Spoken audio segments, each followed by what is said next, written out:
ये खबर पारुल यूनिवर्सिटी द्वारा प्रस्तुत की गई है। क्या मंदिर में चढ़ाया गया श्रद्धालुओं का पैसा करोड़ों की जमीन खरीदने में लगाया जा रहा था?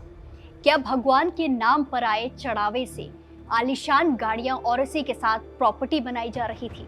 और क्या अभी इस मामले में सबसे बड़े खुलासे होने बाकी हैं? अयोध्या के राम मंदिर चढ़ावा चोरी मामले में हर दिन एक नया खुलासा सामने आ रहा है।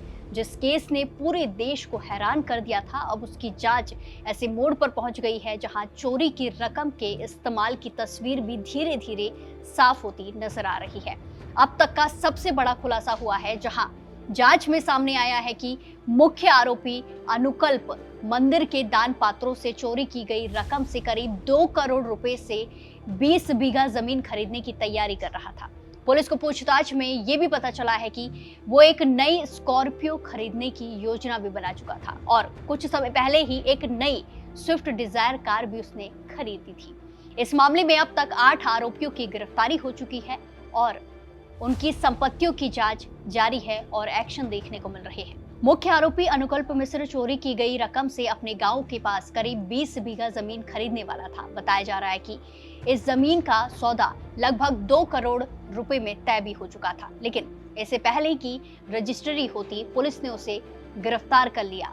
जांच में सामने आया कि अनुकल्प ने गांव के पास बनने वाले 84 कोसी परिक्रमा मार्ग के किनारे जमीन खरीदने में खास दिलचस्पी दिखाई थी। उसने प्रॉपर्टी डीलर से साफ कहा था कि जमीन हाईवे और परिक्रमा मार्ग के पास ही चाहिए है, चाहे उसके लिए ज्यादा कीमत क्यों ना चुकानी पड़े, चाहे कितना पैसा देना पड़े।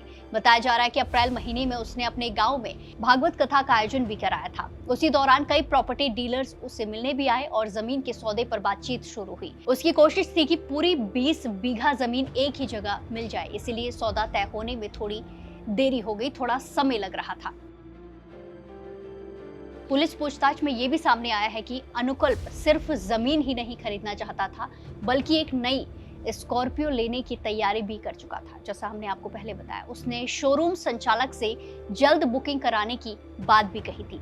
इतना ही नहीं, करीब 2 महीने पहले उसने नई स्विफ्ट डिजायर कार भी खरीदी थी। जांच एजेंसियों के मुताबिक अनुकल्प के पिता रविंद्र मिश्र से पूछताछ में कई अहम जानकारियां मिली हैं। अंबेडकर नगर में कुछ अचल संपत्तियों की जानकारी भी पुलिस के हाथ लगी है, जिनकी जांच की जा रही है। दरअसल ये पूरा मामला 5 जून 2026 को सामने आया था, जब राम मंदिर के दान पात्रों से चढ़ावे की रकम में गड़बड़ी की बात सामने आई।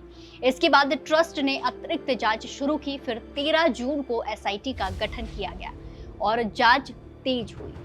अब तक इस मामले में 8 लोगों को गिरफ्तार किया जा चुका है। जांच एजेंसियों का दावा है कि सिर्फ अनुकल्प ही नहीं, बल्कि अन्य आरोपियों ने भी कथित तौर पर चोरी की रकम से संपत्तियां और इसी के साथ वाहन खरीदे हैं, गाड़ियां खरीदी हैं।